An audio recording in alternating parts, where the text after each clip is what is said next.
مسلم بن سبیح رضی اللہ عنہ کہتے ہیں کہ میں مسروق کے ساتھ ایک ایسے گرجے میں گیا جہاں حضرت مریم علیہ السلام کی مورتی رکھی ہوئی تھی۔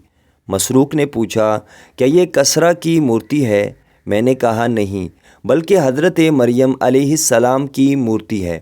فرمایا، میں نے حضرت عبداللہ بن مسعود رضی اللہ عنہ کو نبی پاک صلی اللہ علیہ وآلہ وسلم کا یہ فرمان نقل کرتے ہوئے سنا ہے کہ قیامت کے دن سب سے زیادہ سخت عذاب تصویر ساز لوگوں کو ہوگا۔ مسند احمد حدیث نمبر 3558۔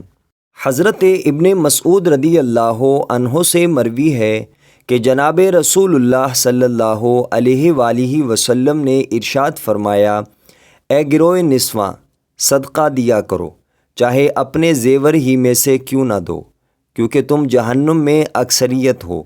ایک عورت جو اونچی عورتوں میں سے نہ تھی، کھڑی ہو کر کہنے لگی، یا رسول اللہ صلی اللہ علیہ وآلہ وسلم، اس کی کیا وجہ ہے؟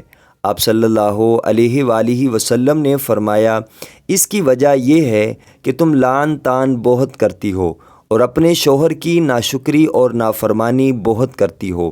مسند احمد حدیث نمبر 3569۔ حضرت ابن مسعود رضی اللہ عنہ سے مروی ہے کہ ایک شخص نے نبی پاک صلی اللہ علیہ وآلہ وسلم کی خدمت میں حاضر ہو کر عرض کیا کہ فلاں شخص رات کو نماز سے غافل ہو کر سوتا رہا۔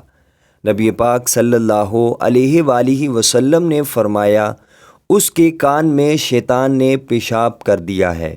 مسند احمد حدیث نمبر 3557۔